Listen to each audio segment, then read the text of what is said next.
C'est trop d'honneur là de me donner la parole. Je suis un peu administrateur d'Erdil avec une action pour être administrateur et je suis surtout accompagnateur plutôt que conseiller. Accompagnateur parce que c'est devenu ma fonction principale alors que j'ai quitté la vie active. C'est devenu ma fonction principale d'accompagner les jeunes entrepreneurs. Alors vous me direz, Erdil a passé le stade de l'extrême jeunesse, puisque c'est son 10e anniversaire, mais ce que j'aimerais vous dire au cours des 8 années de collaboration et d'accompagnement avec Séverine dans un premier temps, et puis Séverine et Guillaume dans un deuxième temps, c'est vous donner 2 ou 3 éclairages, peut-être aussi 2 ou 3 caractéristiques que j'ai perçues de la société Erdil.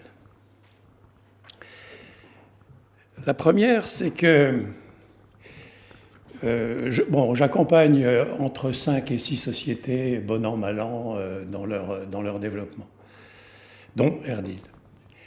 La première caractéristique, c'est que Erdil a ceci de spécifique, c'est que les clients sont bien sûr, pour la très grande majorité, très satisfaits des prestations et des services que rend Erdil, mais en plus, ils savent s'engager aux côtés d'Erdil, ils savent témoigner, et dans des proportions que je ne connais pas ailleurs.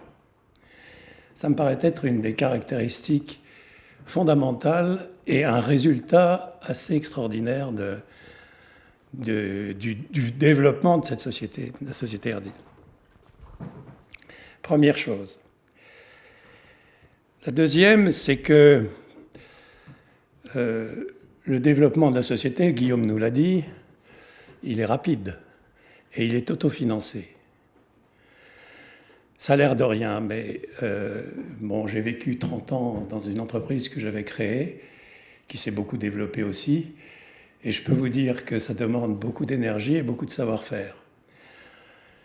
D'autant plus que les fondateurs de la société, ou les fondatrices de la société, sont issus de l'université et donc ne sont pas nécessairement bien préparés au management d'entreprise. Et aujourd'hui, c'est une révélation, c'est une caractéristique que j'aimerais mettre en évidence.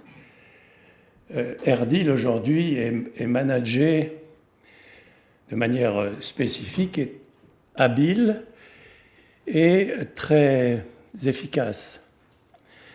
J'en veux pour preuve l'atmosphère qui est celle de l'entreprise et la tête des collaborateurs que je rencontre lorsque je rends visite à ces dirigeants. Les gens sont souriants et là aussi, ça ne me paraît pas forcément être une caractéristique unanimement répandue dans le monde de l'industrie ou du service. Voilà 2 principales caractéristiques que j'aimerais. Alors, l'avenir tel qu'il se présente, du coup, me paraît pas problématique pour Erdil, parce que aidé par ses propres clients qui témoignent bien volontiers et en grande quantité, qui témoignent volontiers de la croissance de l'entreprise et qui lui assure son avenir, en tout cas son proche avenir, il ne me paraît pas y avoir beaucoup de problèmes de développement dans cette entreprise. À la limite, d'ailleurs, l'accompagnement que j'exerce se justifie de moins en moins. Mais c'est normal. En synthèse, parce que je ne veux pas garder la parole longtemps, en synthèse, j'aimerais simplement vous dire le plaisir que j'ai eu d'accompagner les dirigeants de cette société et de participer à à la résolution des problèmes qui se présentaient. Mais encore une fois, un rôle d'accompagnateur, ce n'est pas quelqu'un qui donne des solutions.